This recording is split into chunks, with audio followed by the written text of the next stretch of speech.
Ndagusuhuje mukunzi wacu ari nako nanaguha ikaze. Iyi ni KN Radio, ishakiro rukumbi ry'amakuru yizewe mu Rwanda ndetse no hanze y'u Rwanda. Aya masaha mu gihugu cy'u Rwanda humvikanye inkuru nziza cyane, inkuru yongeye gutuma abaturarwanda bose bishima, nyuma y'uko hari hashize igihe abatandukanye bagaragaza ko bugarijwe n'ubukene bukabije. Gusa kuri ubu hamenyekanye umuti ugiye gutangwa ngo ubukene bucikwe mu banyarwanda. Inkuru yanejeje abaturarwanda bose muri rusange.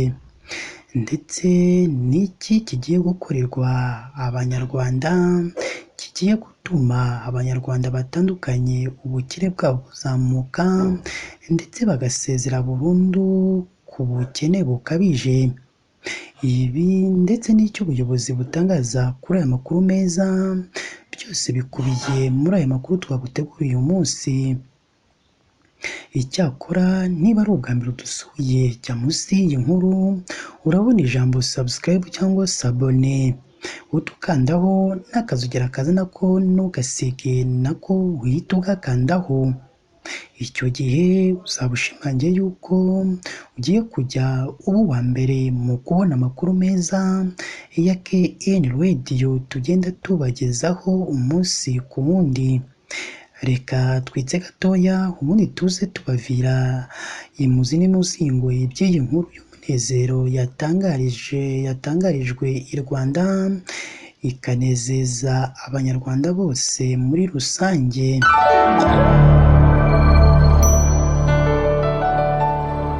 Reka nongere mbahe ikaze bakunzi ba KN Radio, aho tubagezaho amakuru aba arimo aragenda avugirwa mu gihugu cy'u Rwanda ndetse no hanze y'igihugu cy'u Rwanda. Kuri ubu abanyarwanda batandukanye bongeye kunezerwa cyane, nyuma y'uko hatangajwe inkuru y'umunezero ko abantu batandukanye mu gihugu cy'u Rwanda bagiye gufashwa ndetse bagasezera ingoyi y'ubukene mu buryo bwa burundu. Amakuru meza kandi akomeje kunezeza abanyarwanda atangajwe nyuma y'uko mu bice bitandukanye by'igihugu hagiye hagaragazwa bamwe mu baturage ko bafite ubukene bukabije. Gusa siko bizahora kuko n'abahanzi barabivuga bagira bati ubukene bwa karande si isezerano. Kuri ubu umuryango mpuzamahanga wa World Vision mu Rwanda wiyemeje gufatanya na leta y'u Rwanda muri gahunda yo guteza imbere abaturage no kubafasha kwikura mu bukene, aho uteganya ko nibura mu mwaka w'ibihumbi 2030 abarenga miliyoni 1,300,000 bazaba bafashijwe kuva mu bukene bukabije.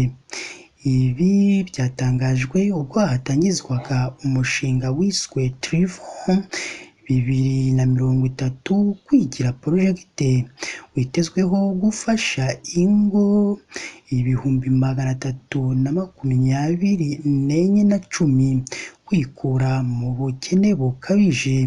Biteganyijwe ko mu mwaka wa mbere uyu mushinga uzatangirana n'ingo 149 zigizwe n'abaturage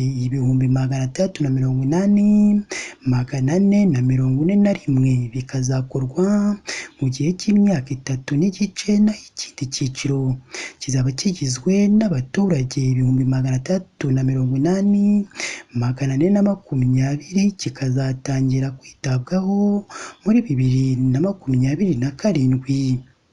Ibi kandi byatangajwe n'umuyobozi mukuru wa World Vision mu Rwanda, Pauline Okumu, aho yagaragaje ko biyemeje gushyigikira abaturage bakiri mu bukene hagamijwe guharanira ko aho uyu muryango ukorera hagera iterambere ridaheza kandi ritagira urisiga inyuma. Yagaragaje ko uwo muryango usanzwe ufite ibikorwa byo gufasha abantu kwikura mu bukene kandi bigenda bitanga umusaruro ushimishije.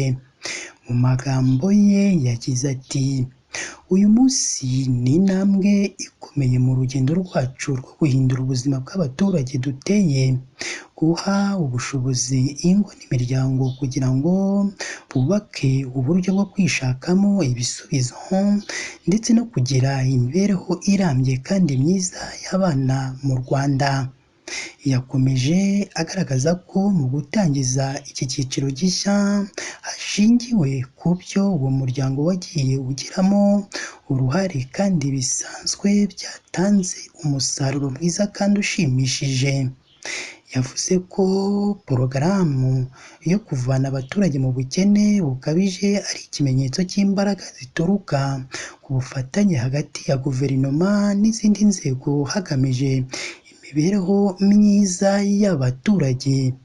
Yasabye kandi indi miryango guhuza imbaraga mu guharanira ko gahunda yo guteza imbere abaturage bakabafasha kwikura mu bukene nk'intego igihugu cyihaye.